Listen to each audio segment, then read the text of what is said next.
Friday night lights in Memphis, national TV AAC slugfest between two teams still fighting for a shot at the title and a potential group of 5 playoff spot. Number 22, Memphis welcomes Tulane to Memphis, Tennessee, and we've got you covered live for every snap. I'm your host, Nathan Johnston, alongside my co-host, senior betting expert for Break The Huddle, Rooster's Cocky Picks, joining me tonight in coverage for Brad. Rooster, really appreciate you for stepping in tonight. Rooster, we'll be breaking this game down live on Friday night for Break The Huddle After Dark. So it'll be me, you, and Jake the Weatherman. So be sure to tune in Friday night as well. But for tonight's preview and prediction, let's start off with the talking points, Rooster. Only the second time Tulane's been an underdog this year. Jake Retzlaff obviously leads that offense after his departure from BYU last year, a.k.a. BYG. Everyone thought that this was going to be Tulane's year.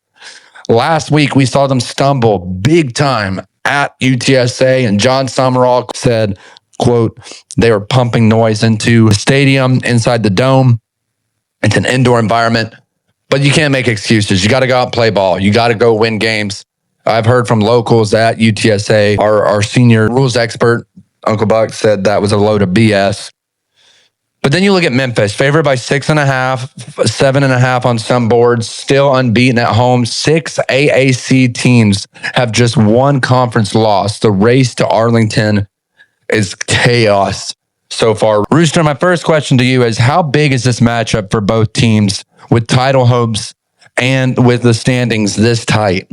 I do agree with Tulane saying that there was being noise pumped in. However, that was inside noise inside the locker room because John Summerall was too focused on the LSU head coaching job instead of actually coaching his team to win the football game this past weekend. That is the noise that affected the program.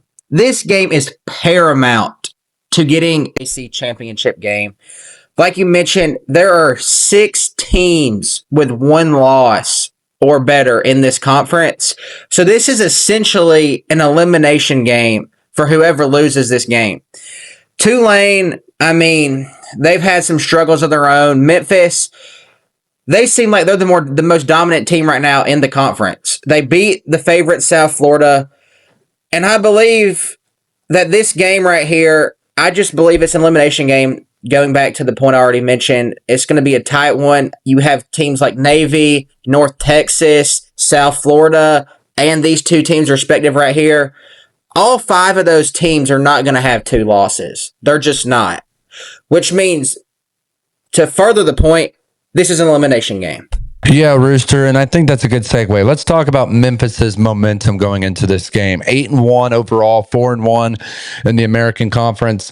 They cruised past Rice last week in a 38-14 victory, and it's all led by quarterback Brendon Lewis, the engine of this offense. Over 1,800 yards passing, 10 touchdowns, plus another 550 plus on the ground rushing, and 8 touchdowns on the ground as well.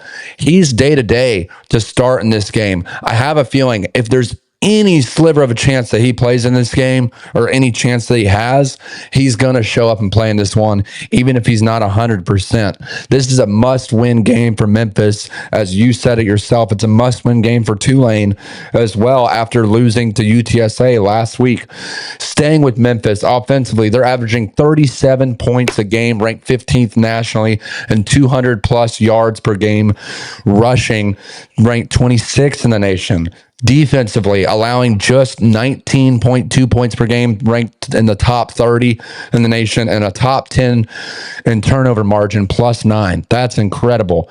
So you have to think it plays in favor of Memphis going into this one. Memphis ranks 4th nationally in red zone offense. Rooster, they score 97% of the time. That's a major edge against Tulane's bottom tier red zone defense. So Rooster, what's more impressive to you, Lewis's dual threat ability or the Tigers' knack for capitalizing in the red zone? Maybe a mix of both.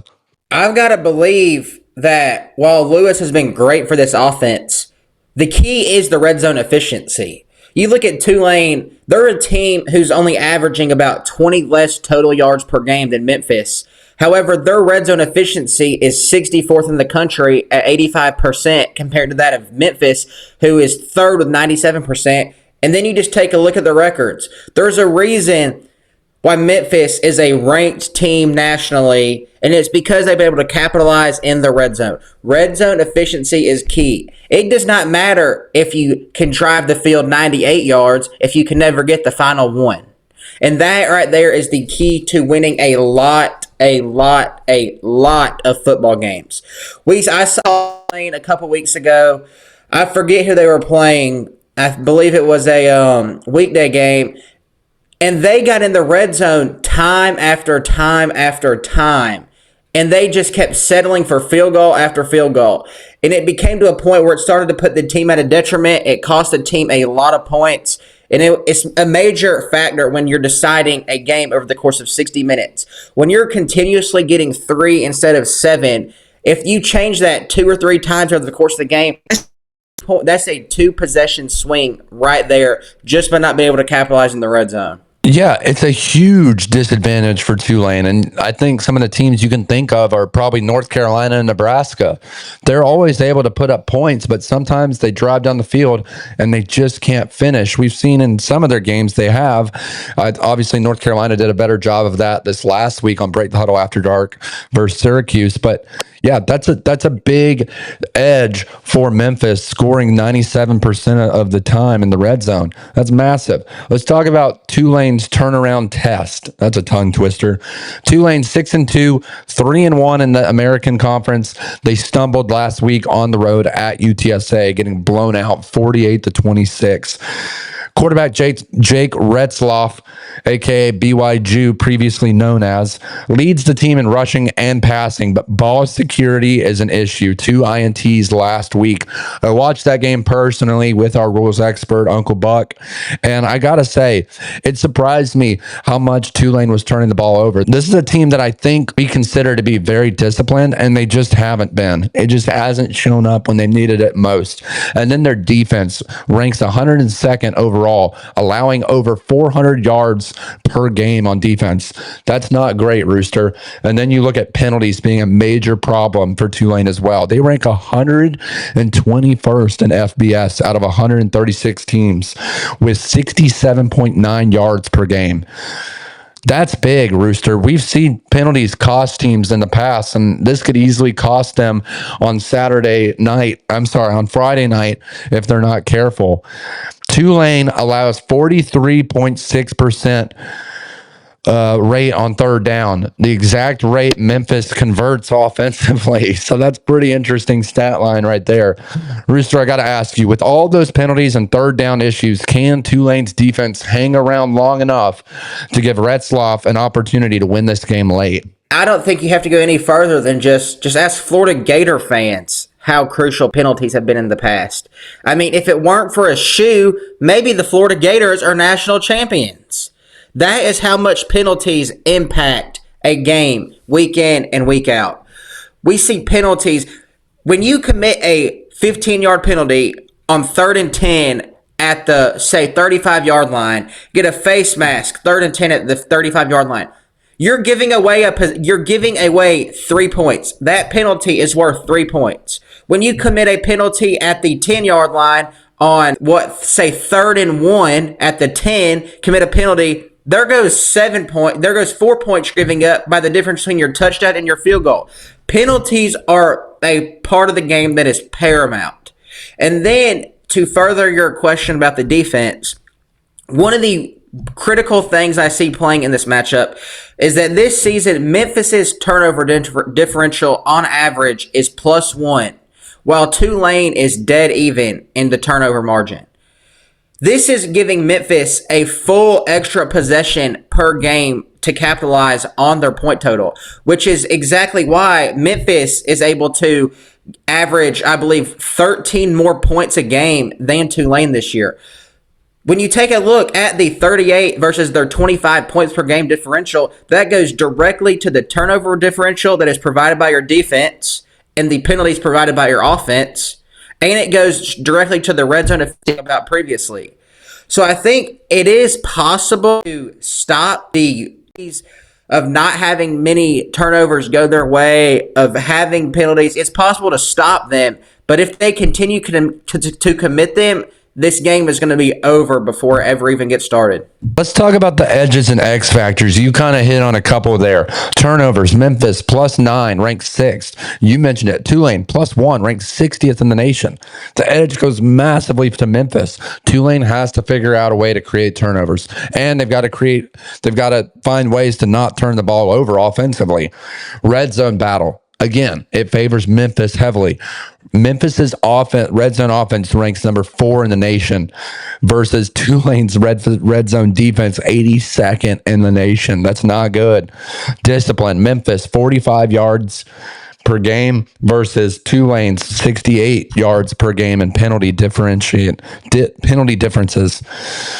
Wide receiver Cortez Braham, 7 touchdowns versus Tulane's secondary is one to watch. That's something we definitely got to keep an eye on. This is going to be a big matchup. Friday night in Memphis. It's not a town with much to do. No disrespect, but I say that in a positive light, meaning there's going to be a lot of fans out there for this one. They're going to come out swinging for this one.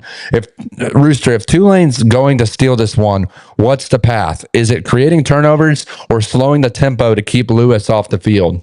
I believe it's got to be the turnover battle in this one, because to keep it plain and simple, if this game gets in a shootout, Tulane is not going to win the game because their offense is not efficient enough. And their turnover battle just doesn't go their way. The way that they win this game is they're going to have to keep the ball out of Lewis's hands. They're going to have to play the time of possession. They're going to have to keep the ball on the ground, which, to be quite honest, is something I don't think they can do after they lost Mekhi Hughes in the transfer portal this past year. That is one of the major things that people have not been talking about this year. Mekhi Hughes was one of the top 5 running backs in the country last year. Leaves Tulane. I don't even believe he's on the roster anymore at Oregon. I believe he's getting a red shirt this year and is going to enter the portal next year. Talk about a colossal mistake in the transfer portal for Mekhi Hughes. If he stays at Tulane, he's a star in the making, first-round draft pick in the NFL this year. So, to continue to further my point, I just don't think Tulane has the ability to keep it out of Memphis's hands time and time again. Turnovers always play a key factor in games. We saw that last week against or between USC and Nebraska, right? Dylan Raiola turns the ball over. USC capitalizes. You looked at even like the NFL game last night between the Seahawks and the Commanders. The Commanders turn it over, and one play later, Seattle scores on the next play. So it doesn't matter what level of football it is. Turnovers are costly, and it could be a 14-point swing in a matter of 30 seconds. Talking points for this game, though. Memphis looks like the more complete team.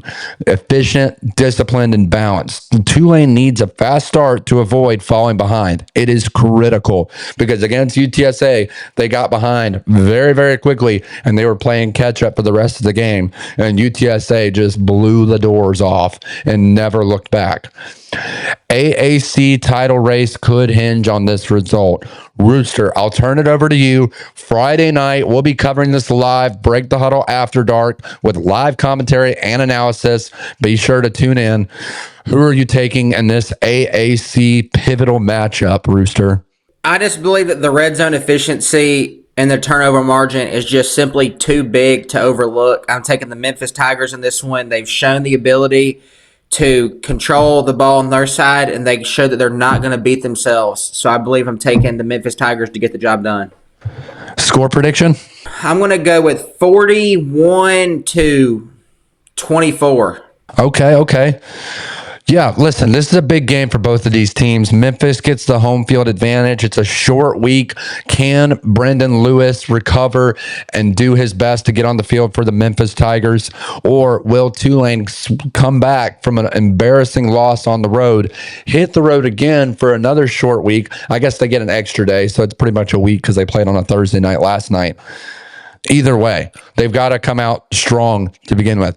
7.5 points in favor of Memphis. Give me the Memphis Tigers. I just think it's going to be really hard to contain Brendon Lewis, even if he's not 100% healthy. Obviously, they're going to try to target him early. They're going to try to hit him and get him down, get him re-injured.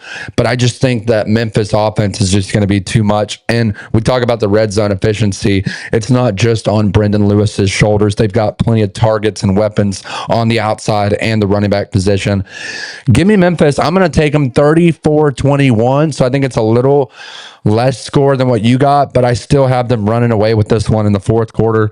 Give me the Memphis Tigers to improve on their record to 9-1 and be one step closer to that AAC title game and a potential college football playoff spot as the group of 5 contender. Friday night football under the lights, Memphis and Tulane for the AAC supremacy. We'll be live on Break the Huddle After Dark for our watch party, 9 p.m. Eastern Time on ESPN. Be sure to tune in for that one. Come hang out with us. Drop your predictions in the chat. It's time to Break the Huddle.